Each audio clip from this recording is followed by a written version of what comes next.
I did want to share about Democrats who are speaking and Democrats who have some fresh new ideas. I got to read a little bit from this because nothing made me laugh harder this week than this interview that Ezra Klein did in the New York Times, titled "A Democrat Who Is Thinking Differently."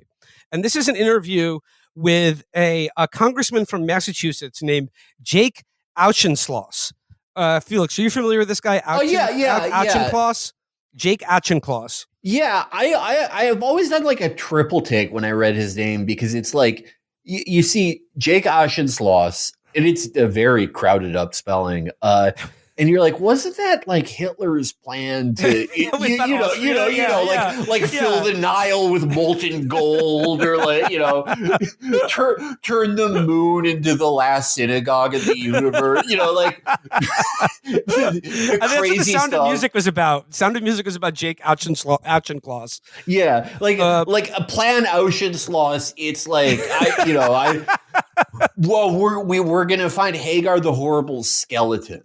And we're each going to put one bone from his body into the body of everyone from Nazi high command, and then we're all going to impregnate each other's wives. So eventually there'll be one sort of monkeys on typewriters thing.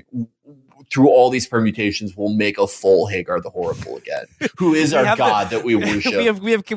We have in our possession the spear of Longinus that pierced the ribs of Christ, and also Hagar the Horrible's helmet. Yeah, that's what Plan Auschwitz was. It was like to get the spear of destiny, the Holy Grail, Asterix and Obelixes. Yeah, and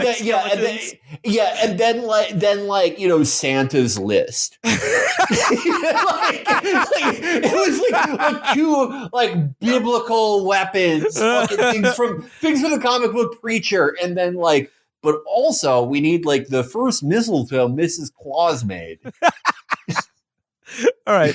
Well, this is, I just like to, Ezra introduces this guy, and he says, one Democrat who has interested me is Jake Achenloss, a congressman from Massachusetts. Among the Democrats talking about the abundance agenda, he has particularly interesting things to say. It's not that I agree with every idea he offers here. I don't. But when I hear him, I hear someone wrestling with a question I posed to other Democrats. What is your alternative? What did people need to hear from you over these last few years that they didn't?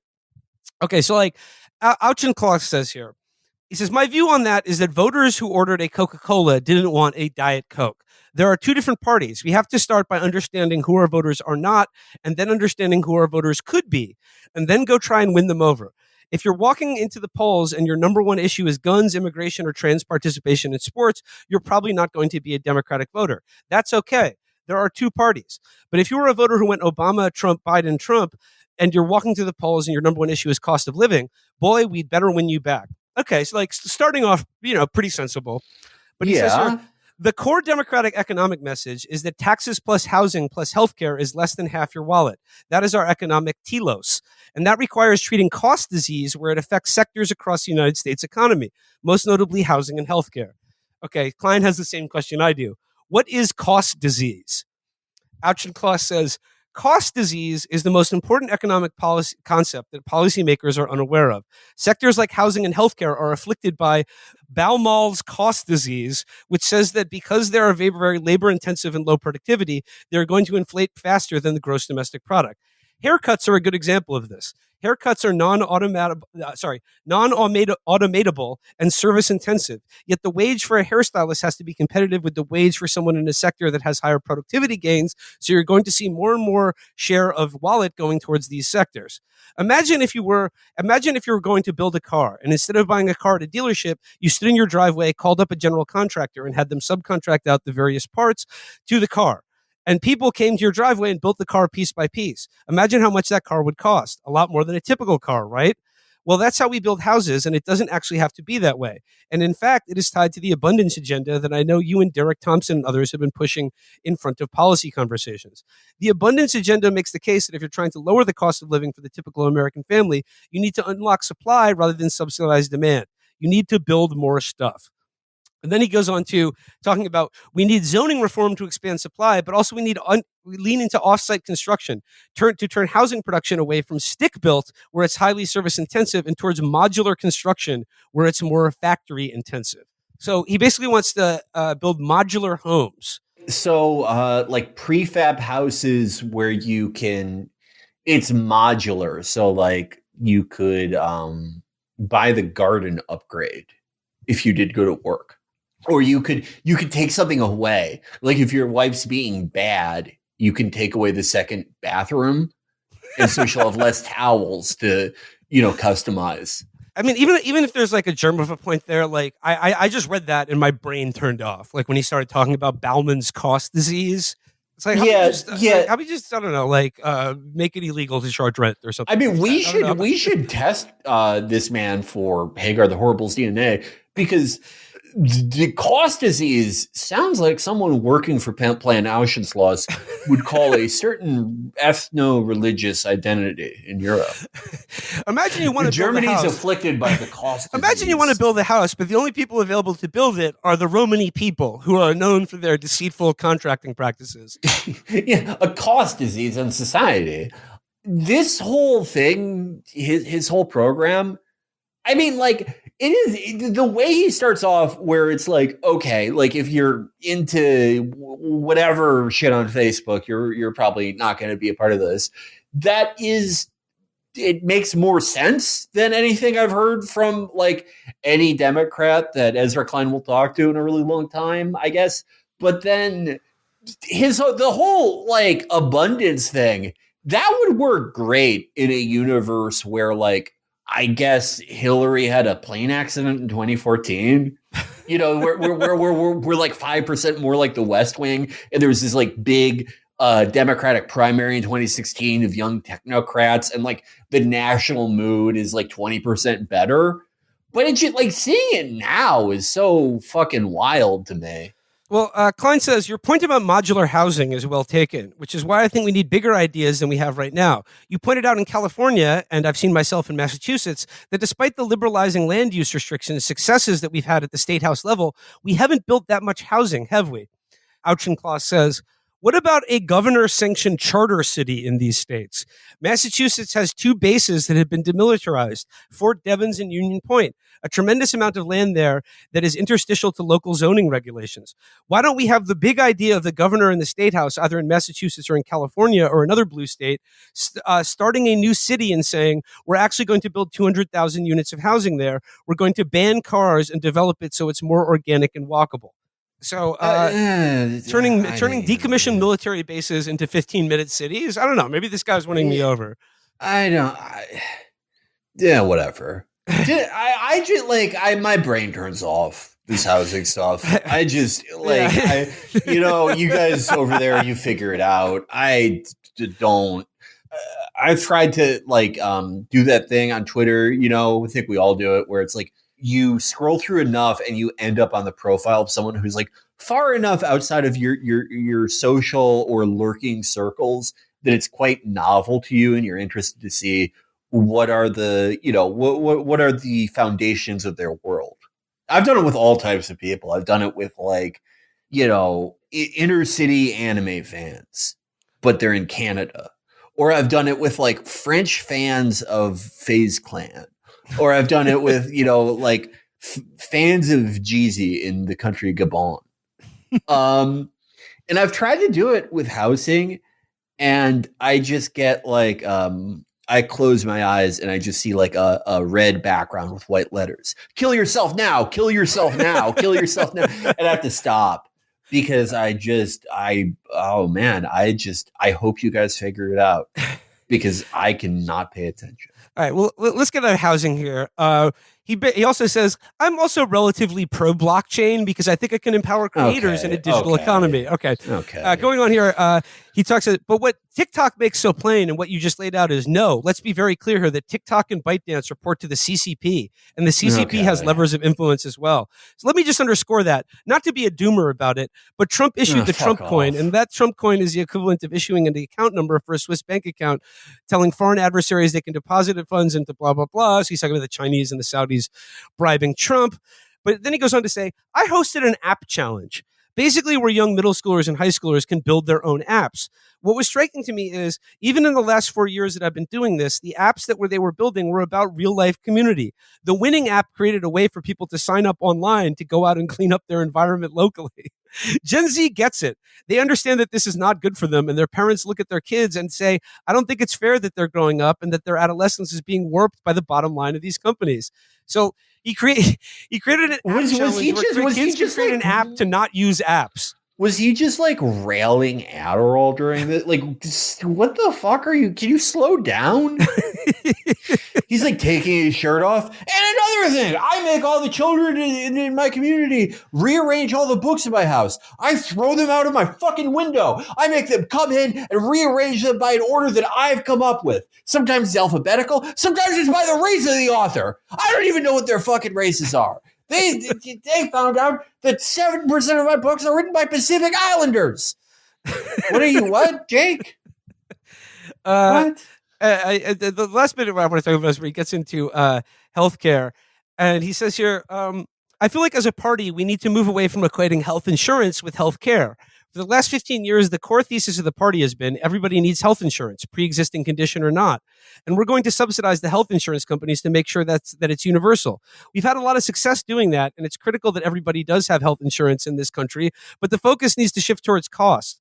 We're not going to be able to convince Americans that we're the party to trust on healthcare if we don't have big ideas on how we actually make not Medicare for all, but how about community health centers for all, where everyone can access a doctor and a pharmacist and a diagnostician without having to go through the maze of health insurance. And then he says, because actually I'm a supporter of private health insurance, because neither side can actually say no to the other.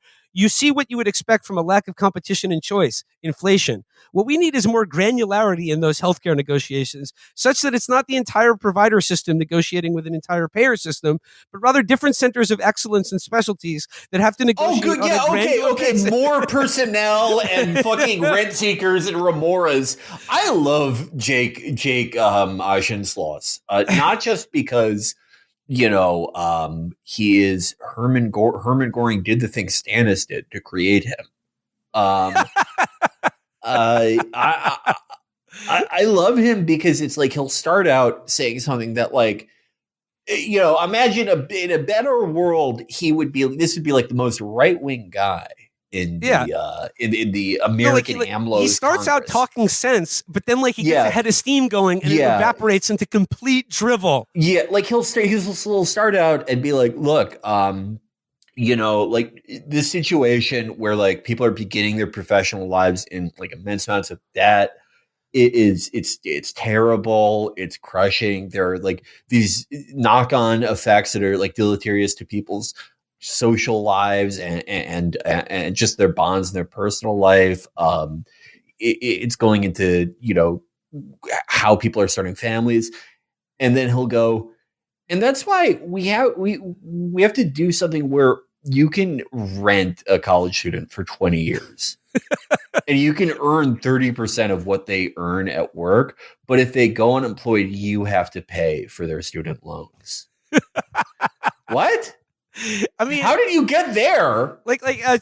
His platform is, and I read the whole interview. It's more modular houses and different zoning policies. The healthcare thing is the most fucking insane thing I've ever heard because it's like we need more granularity in the healthcare system. No, there's not nearly enough of that. People haggling over and setting the exact price point for what is a 900,000% profit margin on a single aspirin. There's not enough fucking granularity. Well, I put 30 more people that you have to call to go see a doctor. Oh, sorry, I forgot. Like the most like the worst drivel he said is when he starts talking about an attention tax. He says here, we use a phrase that I think hints at what this might look like.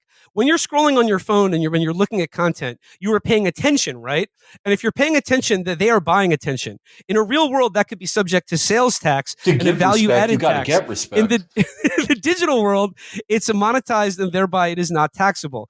The degradation of attention and the greed for our attention spans these corporations exhibit suggests that we need to update our tax code to reflect not an industrial economy, but an intention economy. These companies will come back and say, if you try to do a value added tax, it's going to be unworkable. And here are 55 reasons it's unworkable. Is it going to be challenging to implement that? Yes. But it's also challenging to do capital gains taxes on private equity. Our tax code and tax enforcement update themselves. So, like, how about you just do taxes on capital gains, which is the only thing these people fucking care about? How is it difficult to do capital gains to private equity? You go, okay, what was the profit here? You're taxing the concept of attention. I love him. He's taking like probably the single, like, just as far as, like, you know, maybe not the worst problem in the world, but like what is like the biggest problem for social relations, for how worthwhile and enjoyable people's lives are, how they retain information, and how they actually understand and hold the concept of time and reality in their mind. It is probably modern media consumption, phones. And he gets there and he acknowledges it, and then he's like, we should go into Tron to figure out how to tax them. What the fuck are you talking about? No, Felix, listen to this. I think the core thesis is very well grounded. When you are paying attention and they are buying attention, that has value. And we know it has value because they turn around and bundle it for a price to advertisers. And we simply say, you're paying a VAT tax based on that. And the VAT is not going to go to the general fund. The VAT is going to go to a separate chartered entity that disperses the funds for local journalism. This is just like, just take away their money and break up these corporations. Just nationalize these fucking companies and then tax the people who own them, tax their capital gains. What is this? I mean, like, again, it's the germ of a reasonable idea that, like, these companies profit off our attention, but, like, it's then needlessly complicated by, as soon as you start talking about a VAT system for your attention, again, like, I read this and my brain just turns off. Look, and, like, I just imagine pitching this to, like, a voter. Think about pitching this to, like, one of those guys from that article we read with Pendeo Time, where it's like, my wife's been locked in a refrigerator for 3 years, you know? My wife's been locked in a refrigerator, and I love Trump, but I think I'm going to kill him. Yeah. My car's expensive. What are you going to do? And he's like, he's completely naked, fucking purple from taking Dexies. You know, you put a hat on your head, but you put ideas in your head. What if we made hats and books in the same place? And then if you make more hats than books, you're taking away from things you put in the head to put something on the head. And then every cent that we tax the hats that are more than books, we put that into a fund to go big head mode in real life. I just want to read the last part of this. And keep in mind that he just said that I'm a supporter of private health insurance. Sorry, one more thing. He's established, like, I really like bureaucracy to the point that, like, I'm on record the only guy to suggest this. I think there should be a 200,000 person federal bureaucracy specifically to, like, indulge the fantasies of the insane. Just like a fake program where insane people in America busy box for lunatics. Yeah, lunatics go there and they're like, I think I'm being, sex trafficked by Russell Crowe. And like a guy in a suit and tie will be like, okay, let's get this on file. You know, they'll just indulge them and keep them away from the normal world, but not fill them with drugs or torture them. But he is creating so many offices and sub offices and like oversight offices to the sub office to make sure that they're deficit neutral. He will actually need press gangs to staff all of this. We will get to full employment, and like your kid is going to have to start working for like the local journalism attention fund oversight committee when he turns like 4. There aren't enough people in the world to fill out these positions. Well, I mean, Felix, the Ukraine war coming to an end. Maybe we could give visas to some of their press gangs to come to this country and round up lames and cripples to work the data mines of his attention tax bureau. Yeah, I think this might be the new Hitler. I really do. Citizen, you now live in the charter zone.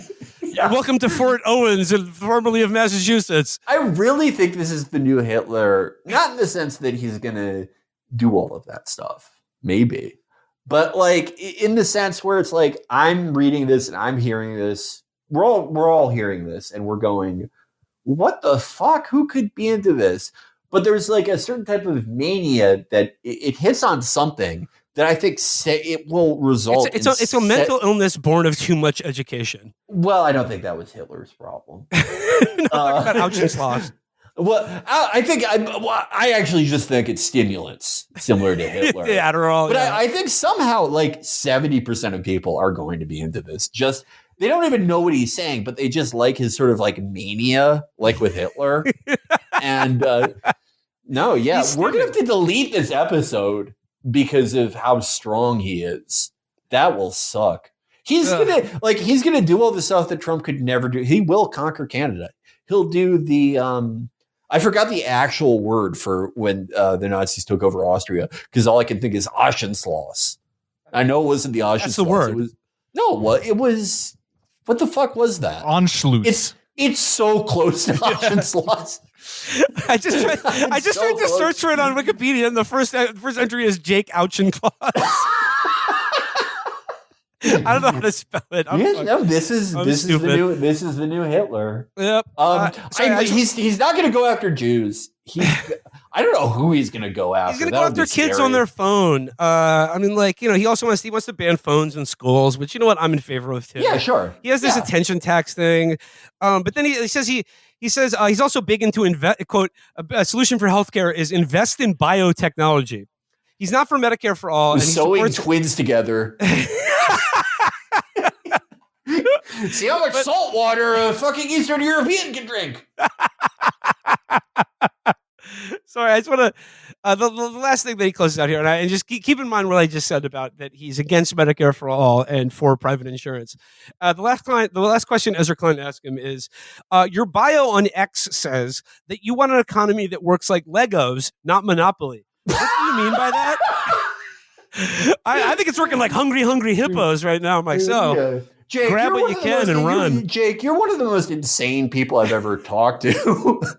But listen to his Can you remind me that thing you said when you fucking sprinted through my door because you were on PCP and shut down all the pain receptors in your body? When you left a Jake Auchincloss-sized hole in my garage and held a knife to my wife's throat and said, listen to my new idea on how I'm going to fix envelopes. Why are you licking them? They should come closed. They should already have your letter in it. Sorry, just for him to explain his toy analogy for the U.S. economy, he says here, he means that too much of our economy has been captured by middlemen and rent seekers, and not enough of it is empowering individuals to build things that matter together. And that's why we need to continue to have private health insurance companies.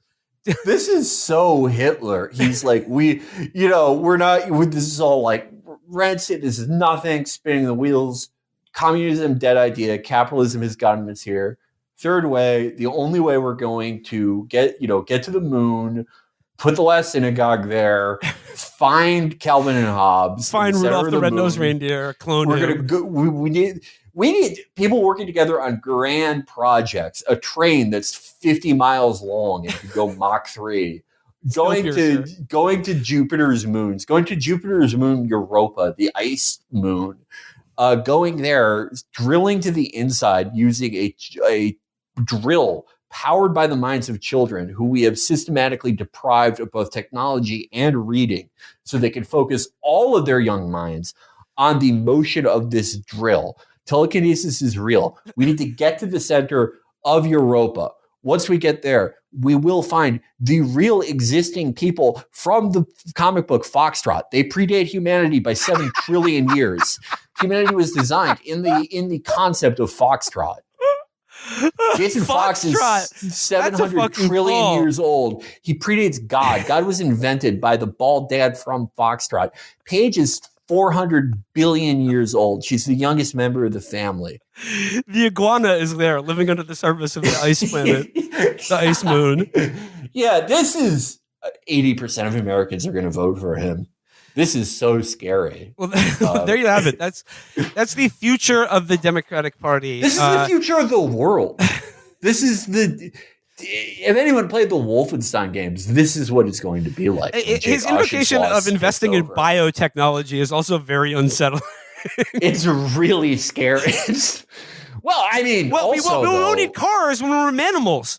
When are we going to accept her as real? if anyone is like going to make like this cyborg suit from Metal Gear Rising, it might be Jake Achenloss. I don't think this will be so bad, actually. Well, I mean, I I think support this him will now. be fine. I Yeah, support him. we should get on board. Yeah. All right. I don't want to be in a camp. I think it's nice too. Look, it really could be worse. He's ambitious. He made the 15-minute cities run on time. I'll say that for Achenloss. Yeah, and he went to that dimension where Family Guy and The Simpsons knew each other. The one that was trapped 8 miles underneath the St. Louis Arch. And that's where the only real Jewish person in the world lives. Yeah, this is the congressman from Massachusetts and the Denver International Airport. He represents 2 districts, strangely enough. He was born there. He was born underneath that mural. The scariest guy ever. All right. Ezra Klein is going to be killed in a Francis Dollarhide-esque manner by this man. It's going to be a hell of a PowerPoint presentation.